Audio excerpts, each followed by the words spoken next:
And after Shmoo, another German security researcher contacted us and said, oh, well, let's, I have done my own research on WLCCP, let's exchange our information. And it turned out he had some Scapy scripts reliably crashing APs. We initiated disclosure with Cisco on this later on and filed his and our findings. And so WLCCP at the time was fixed silently after, say, on the implementation level. But what we are going to discuss today is the protocol design level. And all this, was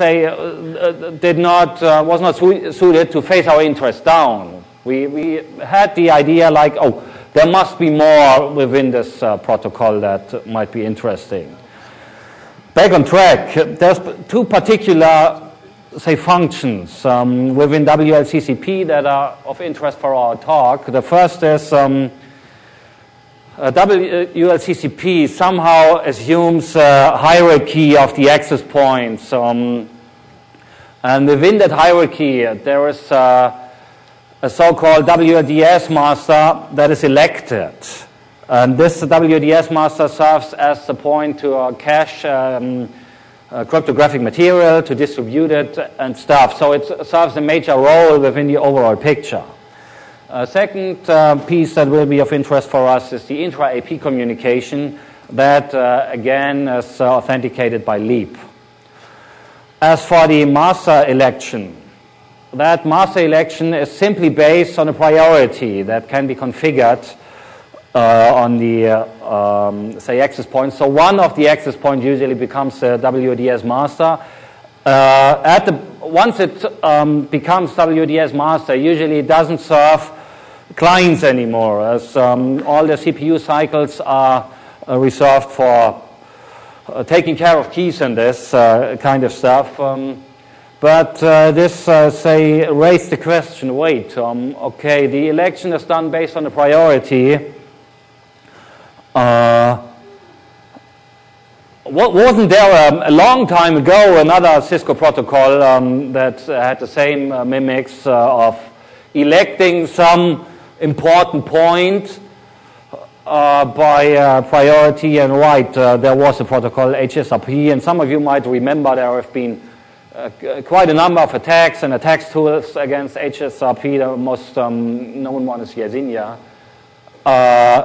And the question immediately is, okay, what happens if another entity shows up that has a better priority? Depending on the priority election process, in some protocols it has to be higher, in others it has to be lower. In the case of WLCCP, it has to be higher.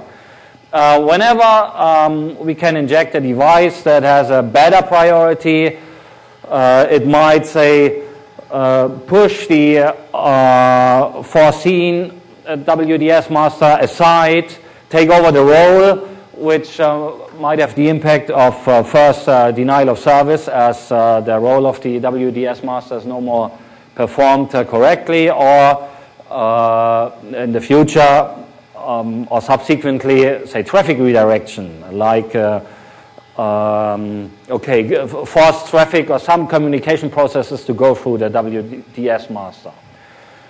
We leave it up to you if this is good protocol design, say even in, I think, Ollie, was it 2002 when the patents were filed, or 2003, something like there.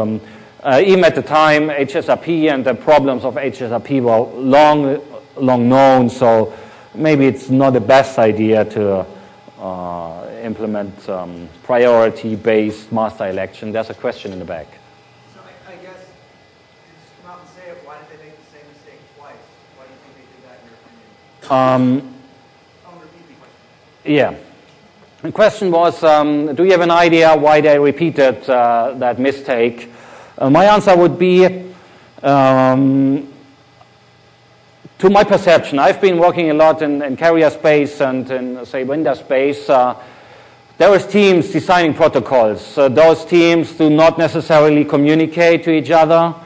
And it might even be, say, the team responsible for somehow designing WLCCP, they had a wireless background. So engineers with wireless background not too much focus on, say, IP or routing protocols, so not equipped with too much knowledge what happens in that IP space, where contrasted to their own IEEE wireless engineer space. So maybe no exchange of information. That would be my estimation why this might have happened. Stuff like this happens a lot in the, say, voice over IP space as well, where telephony engineers with a telephony background come into protocol design, and they have no idea what happens in the IP space and what are typical security flaws in the IP space. Maybe it was the same here. Yeah, again, simple question: what happens if we take over the if there is another device injecting maybe packets with a higher priority? Those of you who know the say task distribution within ENW can easily imagine it was Daniel's task to code something like this. We have a demo on this. I need this one. What you can see here is one access point taking part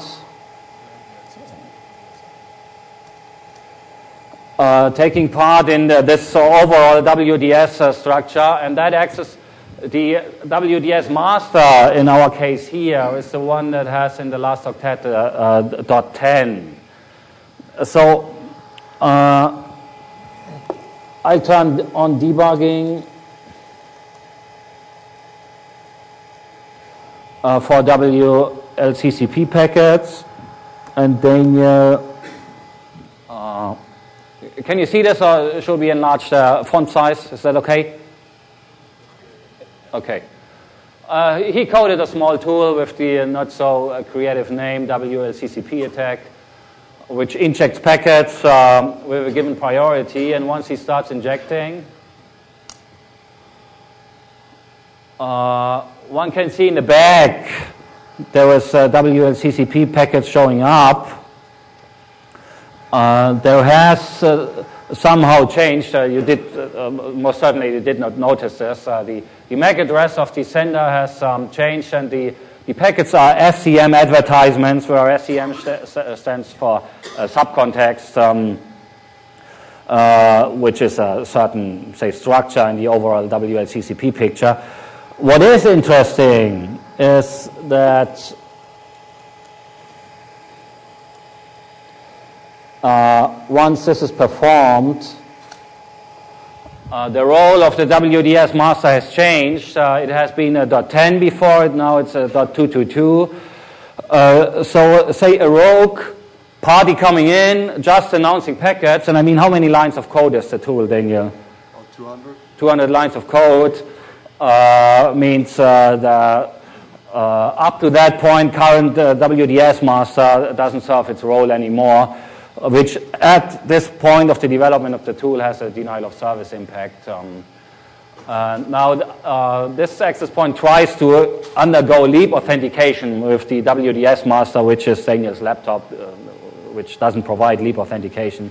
But again, this is the first proof of concept that the concept of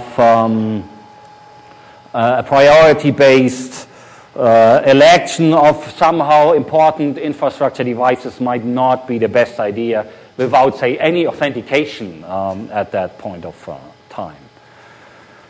Okay, again, we are going to switch speakers. We have another demo prepared. Remember, there's two parts within WLCCP that were of particular interest. First, the master selection process. Wait, take this.